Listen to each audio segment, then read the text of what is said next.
Good morning. It's really nice to see everybody here, and it's great to be here at Malcolm X College. So many thanks to the college for hosting us. I have a very easy job this morning, and that is to introduce our morning's keynote speaker, Dr. Sharon Homan, the president of the Sinai Urban Health Institute. Sinai has been a leader for close to 20 years now on health equity and social justice research and work in Chicago. So I think it's very fitting that we open our conference hearing from Sharon today. I've had the pleasure of getting to know Sharon a little bit these past 2 years. She kindly hosted me during my research leave last year at Sinai, and this year has hosted me as a research fellow. And I've gotten to know a little bit and appreciate much of her thinking. She has what we might describe as almost an infectious curiosity about obscure mathematical distributions. And if you don't know what I mean, if you get to talk to her sometime today, ask her about the Weibull distribution. And before you know it, you'll have sticky notes and back of the envelope calculations that are really teaching you something really interesting. But it's clear in her work and in her research that it's not just about math, right? It's not just about numbers. It's about people and families and avoidable suffering. So it's very much driven by a passion to eradicate health disparities. So Sharon, we're really happy that you're here today, and we want to welcome you to the conference.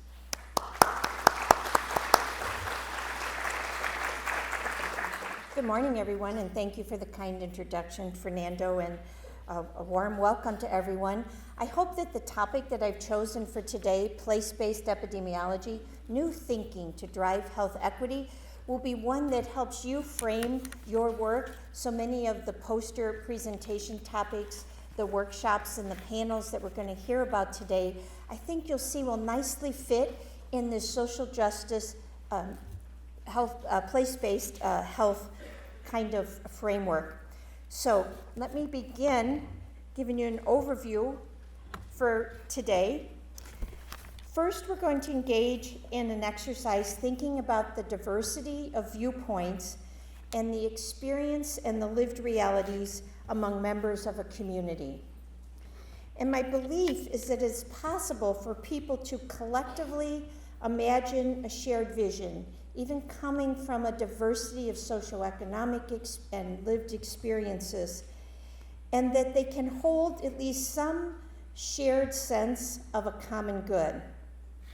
And then from here, I'll introduce place-based epidemiology, why I think place-based epidemiology can drive health equity, and how place-based epidemiology combined with a praxis approach to social justice action can create a pathway to health equity, a pathway that can lead to realizing the shared vision that we have of vibrancy, flourishing, well-being, and longevity.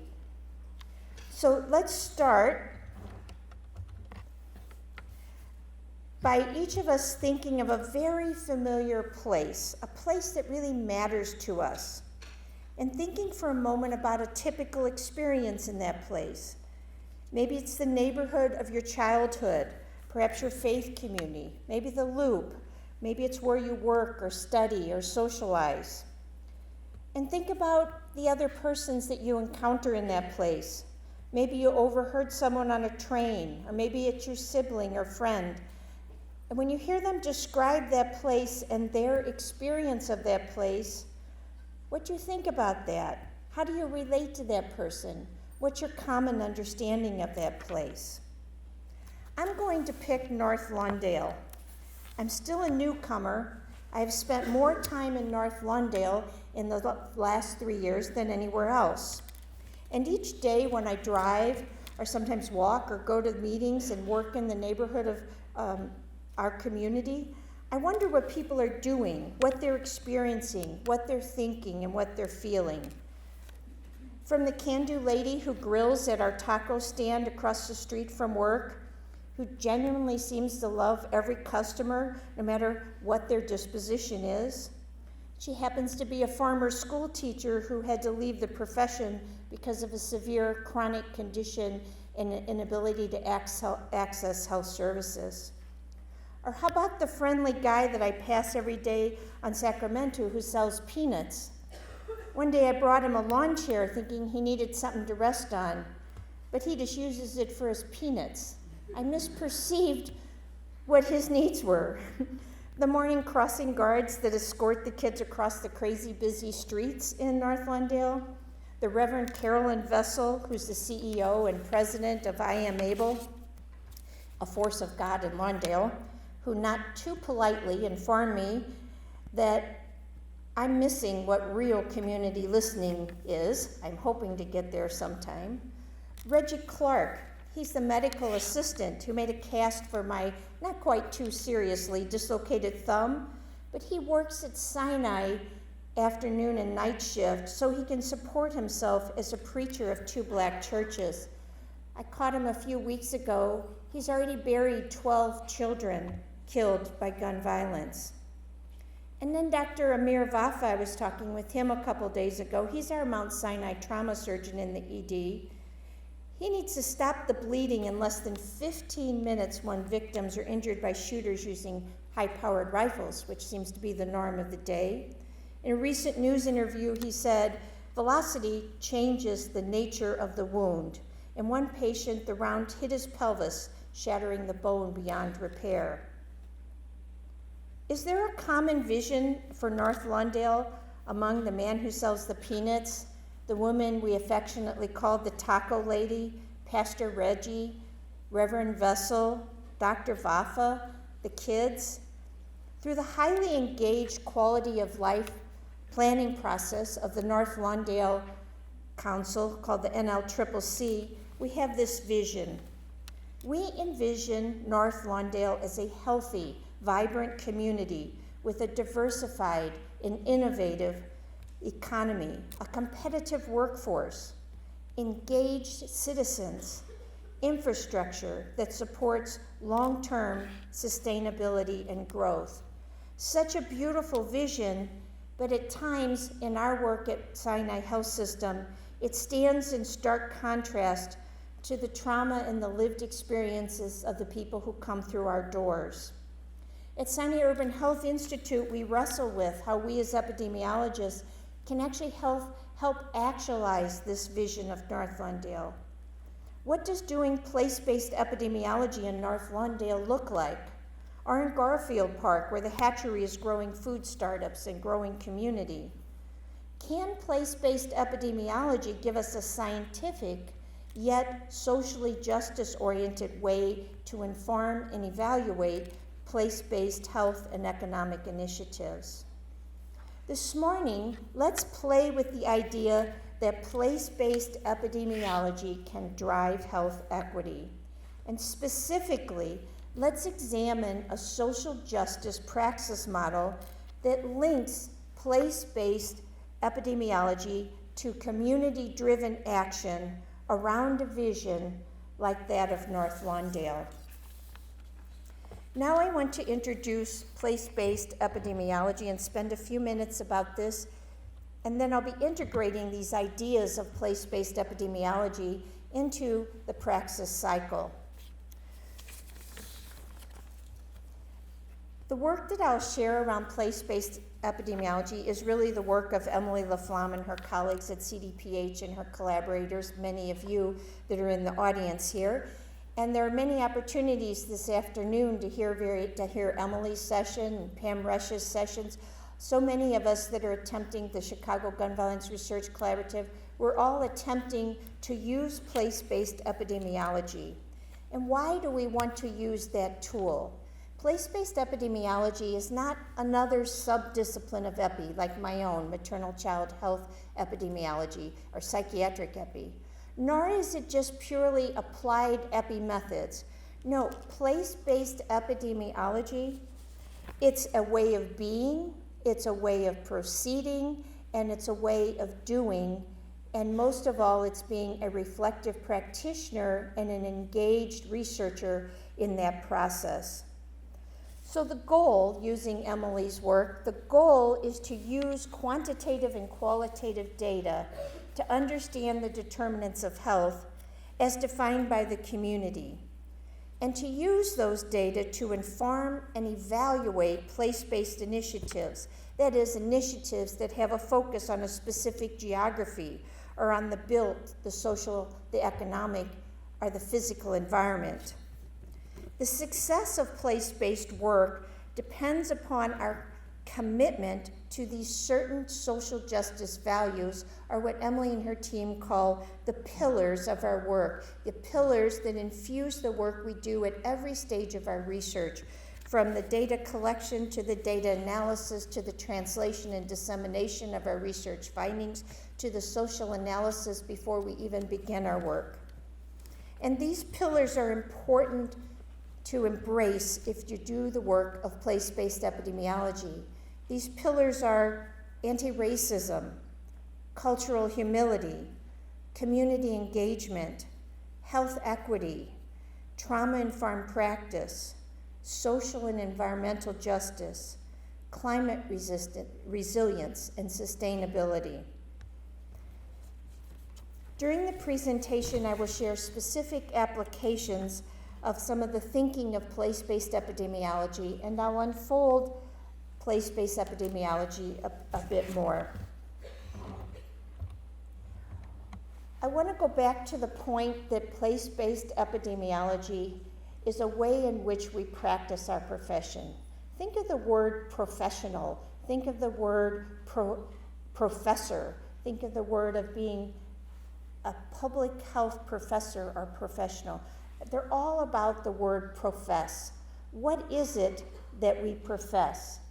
One of the exciting things about the work of the Center for Community Health Equity is that they embrace this idea, they live this idea, they understand that to hold a vision, not a research vision, not about producing the most scholarly work, although they indeed produce incredible scholarly work, but they hold the vision that drives them, that motivates them, that they want to profess as improving community health outcomes and contributing to eliminating the health equities in Chicago, and as we heard at the first comments, and move toward health equity. So that the team's very identity is an identity that it takes into the community, that of being an interdisciplinary team. That is the shared commitment to meaningful research that enhances and improves and makes possible social justice. It's working closely in trusted relationships. It's from taking deliberate and intentional action. And this is the model. When you hear any number of the workshops today, you're going to hear these same themes in those research teams. The research teams that form the metrics group for Westside United, the research teams at CDPH, who are really the ones moving forward these ideas of place-based epidemiology. Next now, I want to get into what we mean by a praxis-based approach to social justice action. The circle of praxis, and it's a circle, it's an iterative process. It is used to mobilize community action that aims at creating this vibrancy and this sense of social justice and health equity. It's a journey. It's a journey that, 1, closes the gaps on health disparities, 2, transforms policy making and social systems that perpetuate inequality, and 3, is practical in the ways that it leads to significant improvements in quality of life and life expectancy. Praxis, as developed by Paulo Freire, a Brazilian educator and philosopher, in his classic text, Pedagogy of the Oppressed, it's a hermeneutic. That means it's an interpretive method that continues to see new questions of justice that are raised by new situations as we're on this journey to addressing the systemic issues of race and poverty and working to promote health equity. Each iteration of this Praxis Circle breaks new ground, it moves people forward, and it continues to grow this idea that we can have a shared vision of the common good, even among the diversity of people that are in our community. The other piece of praxis that is so important, it was critical to understanding the pedagogy of the oppressed, is that oppression and injustices can render people passive in the world.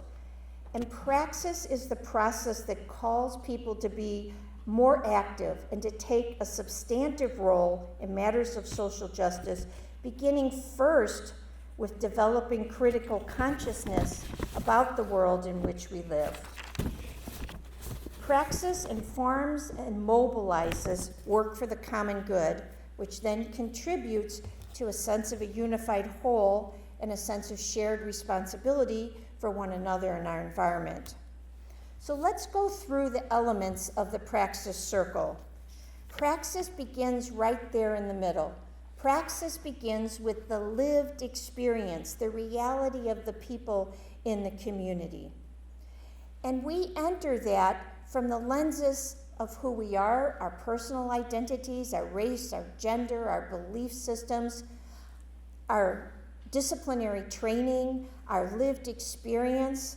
And when we come, we have a particular lens. All the more reason we need diverse and interprofessional teams to grow that point of view, to see more widely.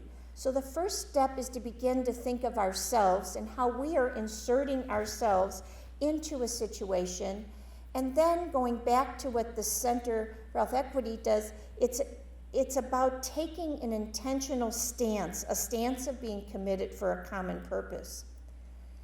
To grow in our deep understanding of how we move forward and not have the unintended consequences of good deeds, we need to be a lot of time in social analysis. Because the social analysis that we need to do before we get started on Westside United's many different health initiatives, before they even got started on that, they had tons of listening sessions that were held right here. And those listening sessions gave a way that we could come to a common understanding about what are some of the root causes and the structural barriers that we're seeing on the West Side that are leading to this 16-year gap in life expectancy. What are the structural impediments of our very own bureaucracies of our major anchor healthcare entities? From social analysis, then, we move to this dyad of reflection and action, where we understand what's going on, we understand what some of the priorities are, we have a certain set of resources, we know from the literature and experience what evidence best practices are. What are the steps we're going to take to create a plan that can lead to doable action that's sustained over time, and we can continue to iterate and make progress over time on reducing? And how can place-based epidemiology not just inform that process, but also help us set the metrics on the way? I think when you hear Pam Resch and her team, the metrics group from Westside United, talk about what it takes to think about decomposing life expectancy and into all the contributing parts, and then understanding what the causal relationship of this very complex network of factors that predict quality of life and life expectancy, and how do we begin to know when we're making a difference over time? And how does that, knowing that, shape what programs we put in place? And once we have programs in place, how do we rather quickly improve them and refine them through a rapid cycle evaluation? That's the excitement of taking something so practical as place-based epidemiology and overlaying it into this social justice framework. It breathes and gives life and science and credibility to a conceptual idea about how social justice can be reached. So, just a quick view of some of the terms that I've been using. Here's the health equity, health inequities, health disparities, and common good. I think most of you looking out at the students are probably intimately familiar with the definitions of health equity, inequities, and disparities, and there's a whole great website, American Public Health Association, that delineates these and gives examples. One notion that might be new to some of you is this notion of the common good. The common good is the sum total of social conditions which allow people, individuals and a group, to reach their fulfillment more fully and more easily. the taco lady, as we affectionately call her, she doesn't have access to the health services, and she's shared freely with people. She has lupus, and she has all sorts of complicated health conditions. To be more fully, she needs income, she needs insurance, she needs access to culturally specific care to help her. But her work is hard, she works long hours. The goal of what we're trying to do is to create a platform, a common good platform in our communities that help each person more fully and more easily achieve their health and well-being. Okay, so now we're ready to jump in, and I'm going to pick up the speed now for this next section. What I'm going to do is take each of those elements of the Praxis Circle: insertion, social analysis, reflection, and action. And I'm going to decompose them. That's what that nomenclature, praxis, sub, insertion, means. I'm going to say that decomposed part, when it's combined with place-based epidemiology, how is it moving us toward health equity? So each time I'm going to start with a definition of what we mean by that word, insertion, reflection, social analysis, how it intersects with place-based epidemiology, and then give an example from our very group that's here with us today of how that looks in practice and praxis, okay? So let's start out with insertion. Insertion is inserting oneself, one's research group, into the situation, such as the Chicago Gun Violence Research Collaborative wanting to understand the complexities of neighborhood safety, in particular neighborhoods. I'll just pick my neighborhood, North Lawndale. And they approach that from, as I said, a stance of commitment to a common person that leads to a trusted personal connectedness and a constant curiosity and a desire to see more widely and to probe more deeply those root causes. That's insertion. What does place-based epidemiology have to do with insertion? Place-based epidemiology uses quantitative and qualitative and narrative types of approaches to deeply understanding the social determinants, to seeing more widely how certain social determinants are adversely affecting health and well-being, and uses those data to inform and evaluate those place-based initiatives. But it's even more.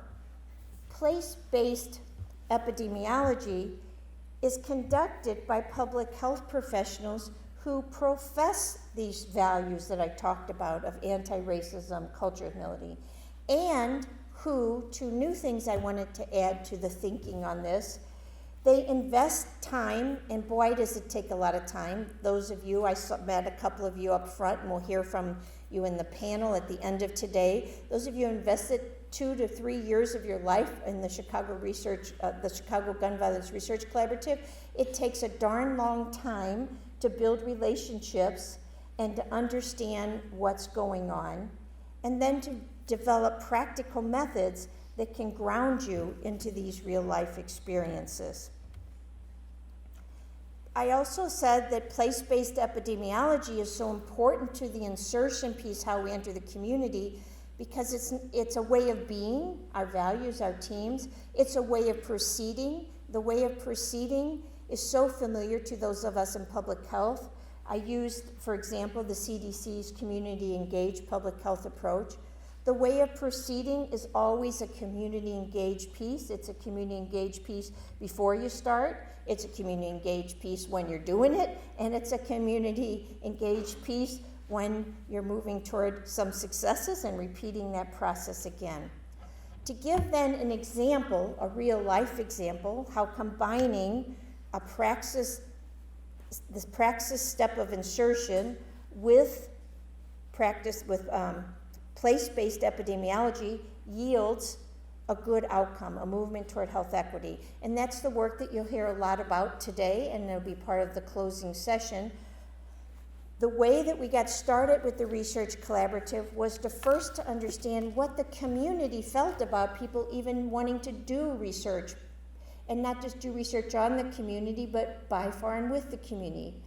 We had to figure that out, and we had to figure out what is the nature of the problem and how is it perceived, and how also can you take a constructive and asset approach to this understanding. And thus, using practical methods of epidemiology, we could begin to have listening sessions and get input on the research framework, to dive more deeply in understanding the root causes of gun violence, and begin to work with the community to understand what kinds of solutions and approaches to research do we have. It gave us time to really dig in and understand some of the structural causes of gun violence, and to really hear from the community what roles they might like to have in research. It was a real surprise to us at the end of the first year, and we had a closing conference and a lot of different folks over at Sinai Health System, and representing all of our different universities and communities and partners and our fellows. And in that session, when we were asking people about research, they said, we want our youth involved in that research. We want our youth to know how research activism, they didn't use those words, but in essence what they were saying is, we want our youth to be a constructive part of shaping the future of tomorrow and wanting to be a source of pride. And so Sinai Urban Health Institute created, with the help of our colleagues in the Research Collaborative, the first Summer Research Activism Institute. And through the really incredible work that Camille Williams from Adler University, Jess Lynch from Illinois Illinois Public Health Institute, they created this beautiful model with a vision and guiding principles for how we would commit to being research partners with these 4 communities. And again, something you'll be hearing more about through today. The next facet in the cycle is social analysis. And social analysis, I believe, when combined with PBE, is also on the pathway to flourishing. So social analysis is examining root causes and structural barriers with the goal of getting a wider lens. And social analysis gives us the context for all the work that follows as we begin outlining programs and policies for social change. Social analysis is about trying to get a grip on these really big, hard questions, like what's the history of this situation in West Garfield, in North Lawndale? What are the major structures, redlining, other banking structures that influence this situation? What are the key operative values? What's the desired future? What are the structural impediments?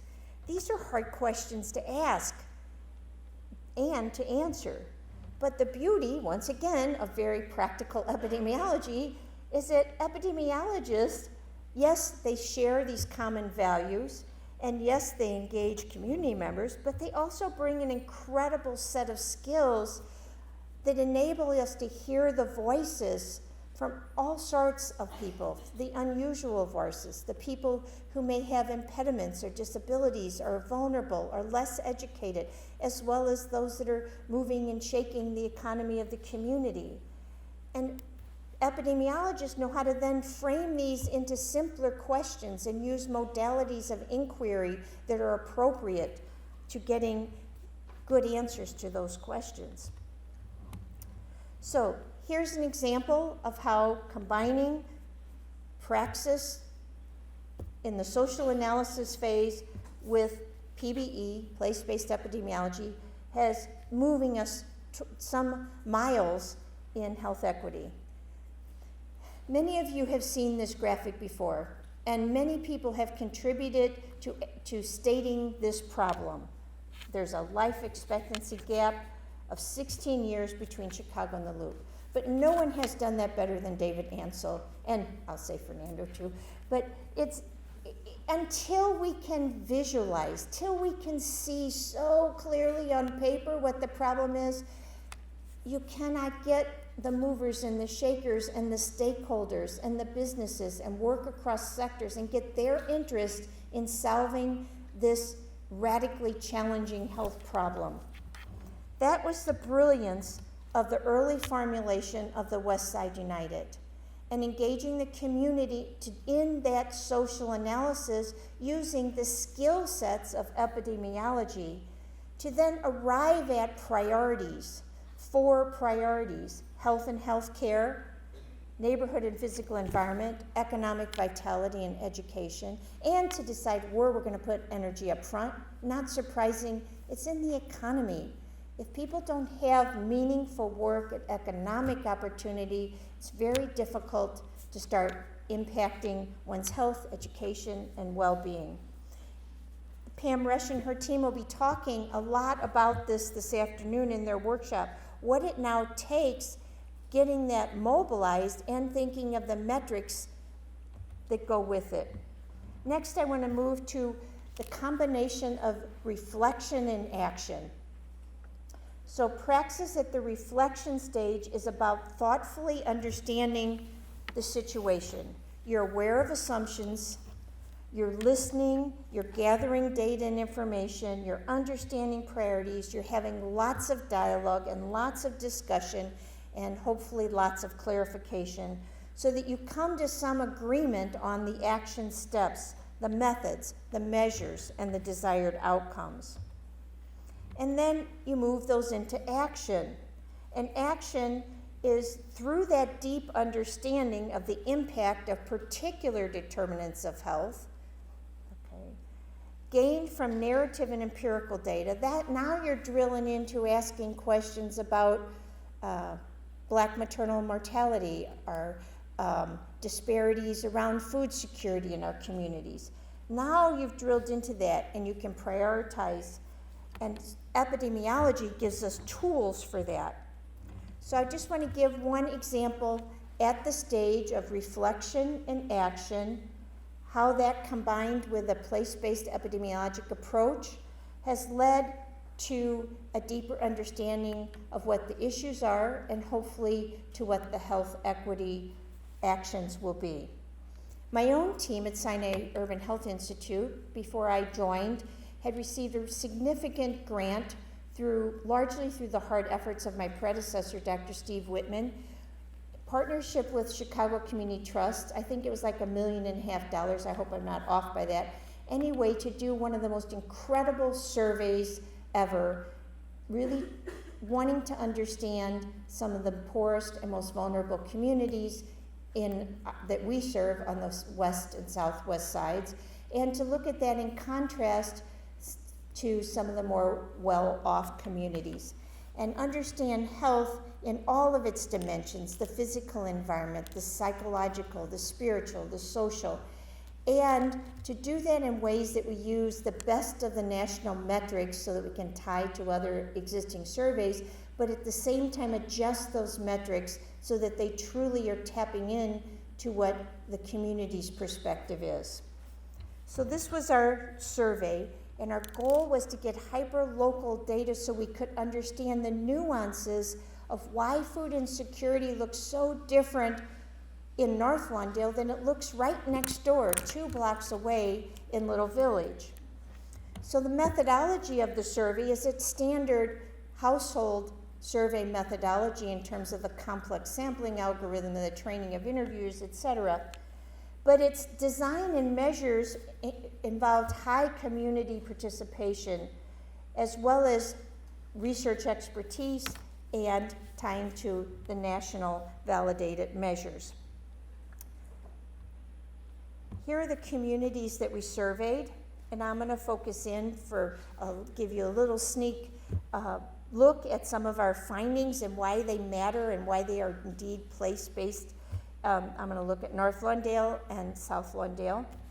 The Community Advisory Committee has been indispensable in that they give us connections to the broader community so that we get input, everything from the design of the survey, going back to Emily's 3 areas, from the data collection and the design, to the data analysis, the kinds of questions we ask, whether we focus on assets or deficits, as well as the translation and dissemination into usable materials in English and in Spanish.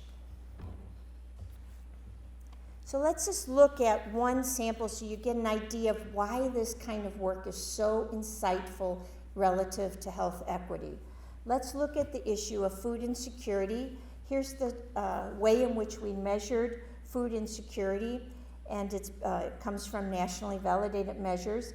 It's, you see that the dimensions of food insecurity are about food not lasting, not having money, skipping meals, eating less, hungry but you don't eat, and not having enough money for food. And what did we find from our survey when we looked across our communities? We found that in 3 of the communities we surveyed, 1 in 2 households was food insecure. Humboldt Park, South Lawndale, Gage. And that the others also were about 1 in 3.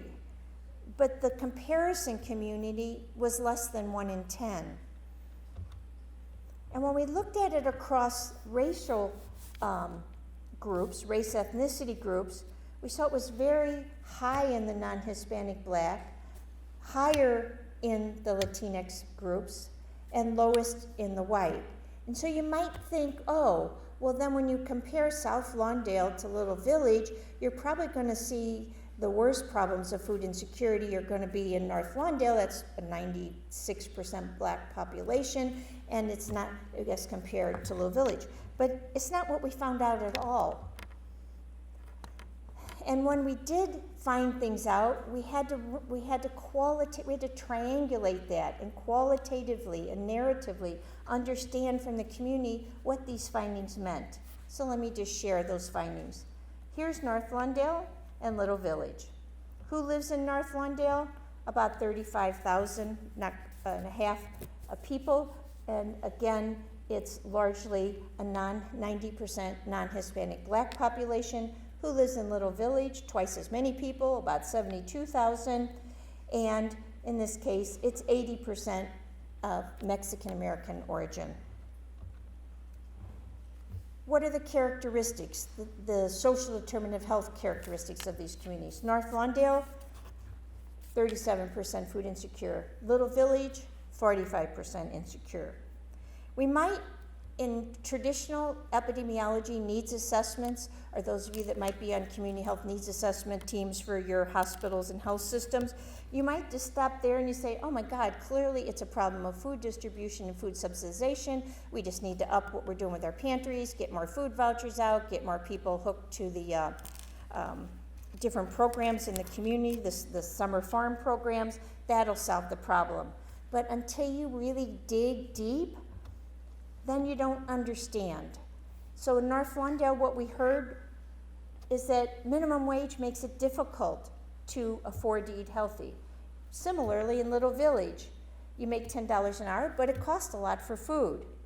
North Lawndale, same thing. It's more expensive to eat here, but over in Little Village, there's no stable jobs. You're making $10 an hour. North Lawndale, it looks different. It requires a lot of networking to get food. If you need to find someone with a car, you have to get gas money. You have to go on 2 or 3 buses to find any vegetables. There are so few grocery stores in North Lawndale. The major bus that runs down Ogden only runs during the daytime busy hours 5 days a week. It's really tough getting around in North Lawndale, and there aren't many grocery stores, and there are very little places that carry fruits and vegetables. It's different in Little Village. Food is available everywhere, but it's more about money. And there's not a willingness to accept anything that looks or smells like subsidization from the government because, as you see, there's a fear in asking for help. Will they ask for my papers? So the idea is that through place-based epidemiology, in moving from reflection to action, you're able to get into these understanding of these nuances so that when you're designing programs and policies, they can be more effective. And when you translate and share those results, it's important that they're meaningful, measurable, and that they're aiming toward a sustainability in health improvements, and that you're doing it with communities.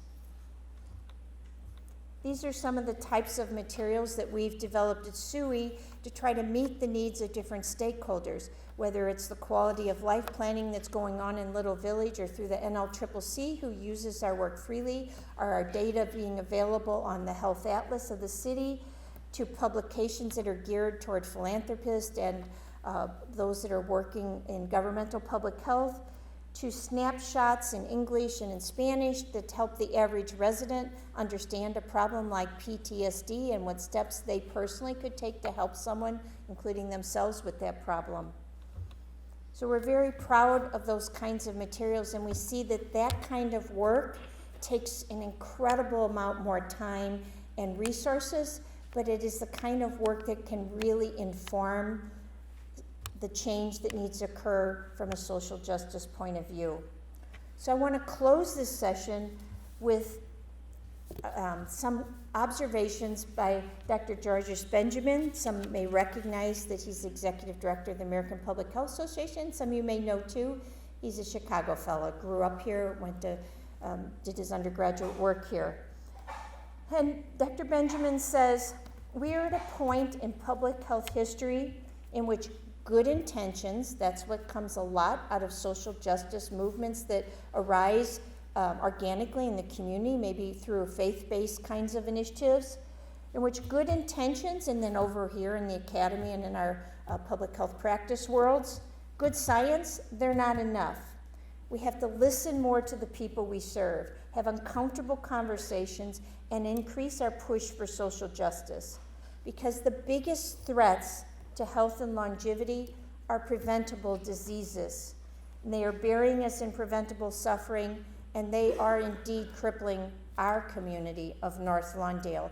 The number of young men 18 to 25 who have some serious physical injury, like being shot with an assault rifle and shattering your pelvis, and the associated psychological well-being, and then the inability that even if you get into a program like CRED or a jobs training kind of program and get into the legal economy, the chance that you'll stay alive and not be taken down by someone in the gang or on the streets are really high. It is a really difficult battle, and this is why this work is so important. So important that we get to those root causes that are linked to the social determinants of health that shape each person's and each community's opportunity to really live and be healthy. And I can't help but think about Martin Luther King and the time that he spent in North Lawndale and the sort of needing to shake the dust from his garment and move on because it was so difficult for him to get traction in our North Lawndale community. And his point is that the psychological freedom and the sense of self-esteem, they're the assets that we need to draw from. As long as the mind is enslaved, the body can never be free. And that's why the work that we do has to be more than a focus on space and power, but it has to be primarily a focus on authority. Let me just unpack those and close and answer some questions. This is something I so wholeheartedly believe in.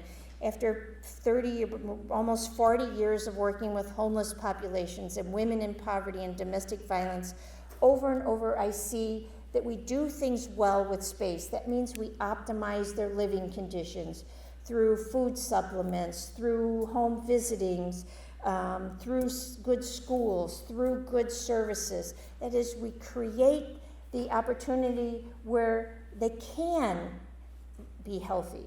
And then power, okay, that they may. So space is about you may have a healthy infant. Power is about you can gain those skills, empowerment skills, know what you need to take care of your own body, get the health care that you need. So we can empower people, but that's not enough. The real piece is that individuals have to have the sense of being the authors of their own life and say, I will do that, I want to do that. The social justice praxis model is about moving from a passiveness to an action-oriented. It's calling people to be authors of their own lives, inviting them to be authors of their own lives. I'll close this with something I think is very funny. I hope you find it funny. One of our community health workers was going to watch my home while I was on vacation, water the flowers.